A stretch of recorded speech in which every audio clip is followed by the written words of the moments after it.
বন্ধুরা, দুই শালিকে দেখা গিয়েছে আঁখির ভাত কাপড়ের অনুষ্ঠান হয়। সেখানে বস্তির সবাই উপস্থিত থাকে। সেখানে ঝিলিকের মা বাবাও থাকে। এরপর পল্টু বলে, নে দেবা, এই থালাটা ঝিলিকের হাতে তুলে দে, দিয়ে বল তোর ভাত কাপড়ের দায়িত্ব নিলাম। এরপরে দেবা সেই ভাত কাপড়ের থালাটা আঁখির হাতে তুলে দেয়, দিয়ে বলে, আজ থেকে 7 জন্মের জন্য তোমার ভাত কাপড়ের দায়িত্ব নিলাম, আর হ্যাঁ, সঙ্গে ভালো রাখারও দায়িত্ব নিলাম। এরপরে সবাই হাততালি দেয়। এরপর আঁখি বলে, দাঁড়াও, এখনো শেষ হয়নি। এরপর আঁখি সেই হাতের ব্যান্ড, যেটা প্রপোজ করার দিন দেবা আঁখিকে দিয়েছিল, সেই ব্যান্ডটা দেবার হাতে দেয়, দিয়ে বলে, নাও, এবার এটা পরিয়ে দাও। দেবা তো অবাক হয়ে যায়, মনে মনে ভাবে, এটা তো আমি রাগ করে ছিঁড়ে ফেলেছিলাম, তাহলে আঁখি আবার এটাকে যত্ন করে গুছিয়ে রেখেছে। মনে মনে খুবই খুশি হয়। এরপরে দেবা ওটা আঁখির হাতে পরিয়ে দেয়। এদিকে সমতার মা দুজনে বলে, তোদের বউ ভাতের জন্য পাশের পাড়ার বড়দিনের উৎসবে আমাদের আর যাওয়া হবে না। আরও বলে যে, প্রত্যেক বছর আমরা কত বড় করে ওখানে স্টল দেই, কত ইনকাম হয়, এবার সব বন্ধ। তখন আঁখি বলে, না, কোনো কিছুই বন্ধ হবে না, এবার আমরা সবাই ওখানে থাকবো। এদিকে বউ ভাতও হবে, আনন্দও হবে, আর একদিনের রোজগার মার যাওয়া মানে অনেক ক্ষতি। সেই মতোই কথা হয়। তখন চারানা বলে যে, শুধু কি আমরা কথাই শুনবো, খাওয়া দাওয়া কি হবে না?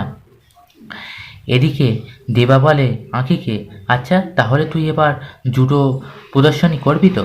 তখন আঁখি বলে, না, এবার আমার জুডোর মেয়েরা করবে প্রদর্শনী, আমি ওখানে হাতের কাজের স্টল দেবো।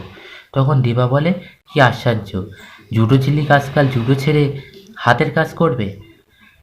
মেয়েরা বুঝি বিয়ের পর এরকমই হয়ে যায়? তখন আঁখি বলে, হ্যাঁ, কারোর মনের মতন বউ হতে গেলে এটুকু তো করতেই হবে। এরপরে সবাইকে ঘিভাত পরিবেশন করে আঁখি। দেখা যায় দেবার মাসি বসে না।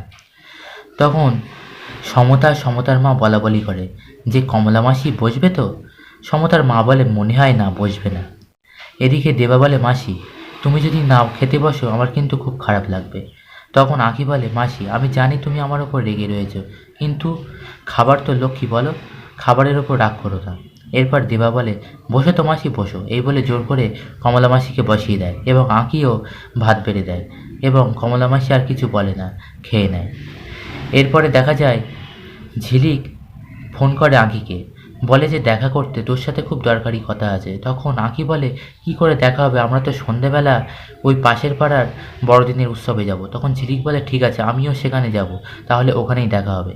এরপর দেখা যায় ঝিলিক এবং গৌরব সহ আতর এবং গার্গী, ওরাও যায় ওই উৎসবে। এদিকে আঁখিরাও, বস্তির সবাইও যায় ওই উৎসবে, এবং সবাই এক একজন এক এক রকমের স্টল দেয়। দেবা আর আঁখি দেয় হাতের কাজের স্টল, ওদিকে সমতারা চপের দোকান দেয়, এবং ঝিলিকের মা দেয় কেকের দোকান। এদিকে ঝিলিকও পৌঁছে যায় এবং আঁখিকে ফোন করে। তখন আঁখি বলে, দেবা, তুমি এই জিনিসগুলো বিক্রি করো, আমি একটু আসছি। এই বলে আঁখি ওখান থেকে বেরিয়ে যায়। ওদিক থেকে ঝিলিকও আসতে থাকে। হঠাৎ ঝিলিক আর আঁখির দেখা হয়ে যায়। এদিকে আঁখিকে না পেয়ে দেবা খুঁজতে খুঁজতে বেরোয়, ওদিকে গৌরবও খুঁজতে যায়। হঠাৎ ঝিলিক আর আঁখি দেখতে পায় এদিকে গৌরব, ওদিকে দেবা, দুজনে এসে গিয়েছে। এদিকে দেবা আর গৌরবও দুই শালিককে একসঙ্গে দেখে ফেলে। ঝিলিক ও আঁখিকে একসঙ্গে দেখে ফেললো দেবা আর গৌরব। বন্ধুরা, পরবর্তী পর্বে ঠিক কী হতে চলেছে জানতে চোখ রাখুন আমাদের চ্যানেলে।